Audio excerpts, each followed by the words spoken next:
Harihi Om Tats. Harihi Om Tats. Jai Guru. Jai Guru. You know that I have been speaking about and also disseminating Brahma-vidya. The word Brahma-vidya was there at the end of every chapter of Bhagavad Gita. Brahma-vidyayam Yoga Shastra is there. But I don't think anybody speaks about Brahma-vidya as such. The very word practically had become extinct is what I feel. But when I first of all started thinking and got exposed to our scriptures, the one word that struck me was Brahma-vidya. Vidya means knowledge. Brahma-vidya means knowledge relating to Brahman. And what is Brahman? This is the only imperishable substratum in the entire perishable world. Start from your own body, mind, intelligence and ego, all are perishable. And the entire world surrounding you is perceived and interacted with by your personality. Your personality is imperishable? No, is perishable in all these facets, and the object world also. If all these are perishable, perishables alone cannot exist. So there must be an imperishable substratum. A changes into B. Then what will make B change into C? So there must be something different from A, B and C which brings about these changes. Is it understandable? We are waking in the morning. At night we go to sleep. Sometimes we have a dream. From the dream we wake up. So if wakefulness has been wiped off into sleep, then how will we wake up again or go into dream? So there must be some changeless substratum, and that substratum is the I who wakes up, who sleeps and who also dreams. So that I is called the fourth factor. Wakefulness, sleep and dream being the three, the I is the fourth. Now examining all the three, you must be able to arrive at the fourth. That is that imperishable element. That imperishable is not anywhere outside. Why did I say this? Brahma-vidya is that vidya or knowledge which discusses, reveals and makes you realize and perceive the imperishable. This imperishable by its very nature is not outside. Whatever you interact with in the world as objects, they are objects to the senses. The senses themselves are not either the subject or the imperishable. So the imperishable is only inside your body. Brahma-vidya is that vidya which discusses and reveals this Brahman, the supreme reality or the imperishable presence. Mundaka Upanishad, which I happen to read first in the Upanishadic group, describes Brahma-vidya as Sarva Vidya Pratishtham. Now these were the two words that I found to be of immense importance.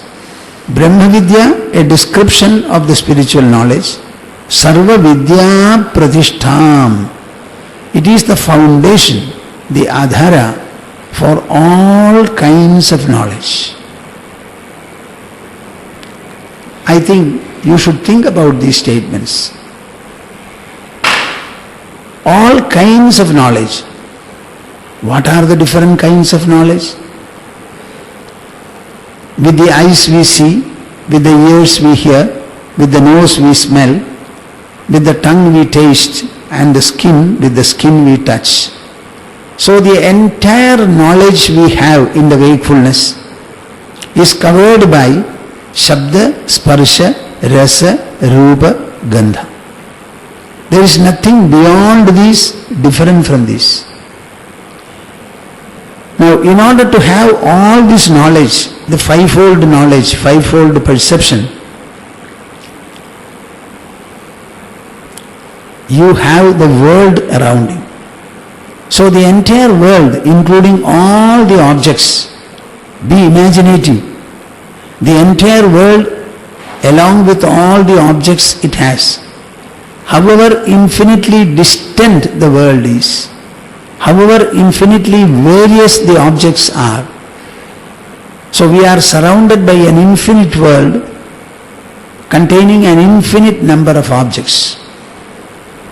But mind you, my dear seekers, the entire infinitude gets reduced into 5 when they come to us and we experience them. The world may consist of infinite number of objects, but they are only when I experience them, our senses make them fivefold, just 5. Sound, touch, taste, color and smell.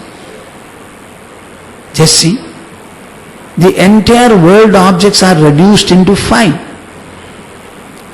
And these 5, when they go to the mind level, they become just 2. Everything becomes sound only up to the eardrum and color only up to the eye level. But beyond that, there are imprints in your mind, and these imprints fall into 2 categories, pleasant and unpleasant. See, the infinitude is reduced into 5 at the sensory level, further reduced into 2, pleasant and unpleasant in the mind level, and when you go to sleep, even the pleasant unpleasant distinction goes away. What do you understand from this? Between the world that surrounds you and the senses you have, which are superior,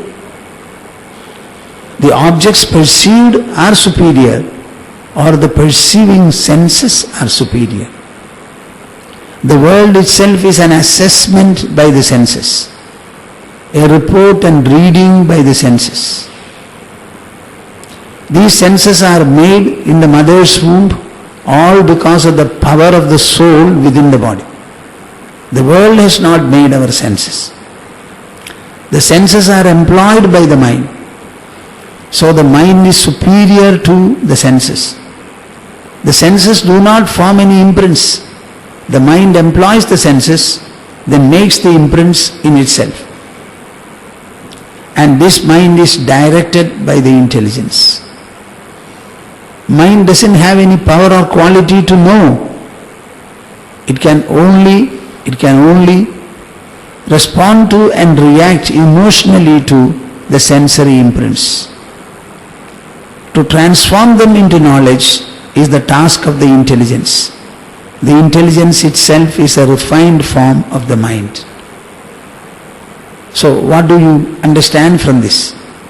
Life is constantly an interaction between the senses and the objects, and in this interactional experiential life, senses are superior to the objects around, mind is superior to the senses, and the intelligence is still superior to the mind.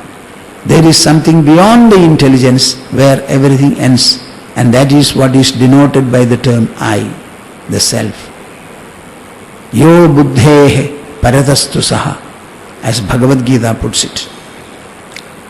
Now that is the imperishable, the Brahman. Brahma-vidya is that vidya which relates to this subject, this imperishable subject which everyone has. In fact, this is the only imperishable subject in the whole universe.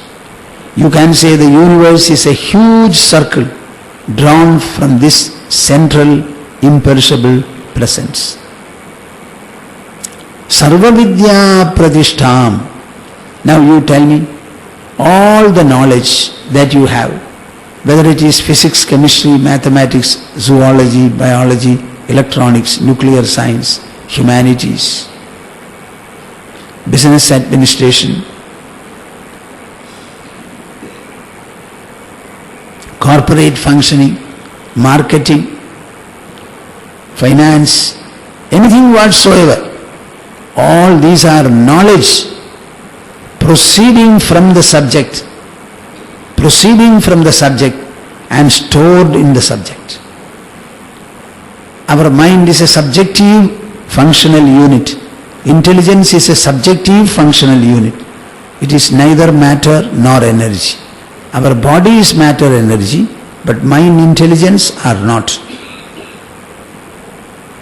So all knowledge is an effort and an outcome by the knowing process which proceeds from the knower and rests on the knower.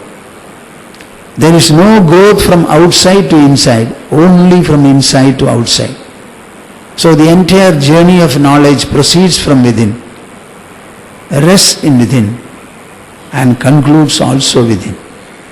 Brahma-vidya is that vidya which deals with this subject source within you, on which the entire universe as a knowledge, as an experience, as a memory rests.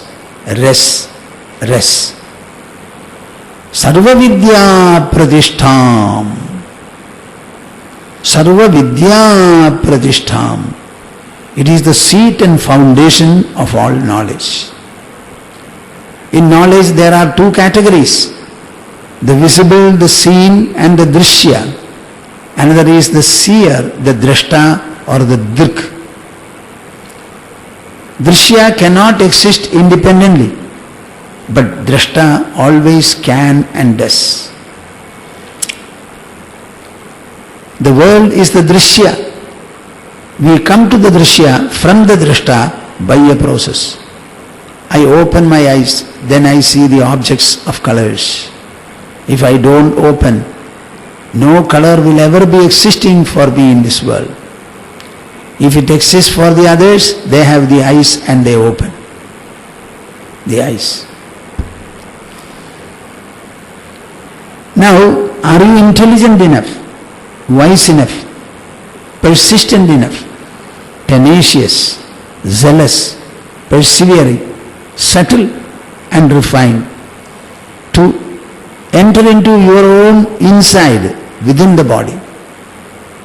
Conduct whatever you want to understand the entire source of life, the entire source of experience, the entirely widely stretched out object world.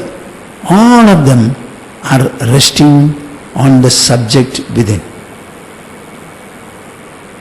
The object knowledge is available in the schools, educational, professional and research centers. All of them are dealing with the ramifications of matter and energy.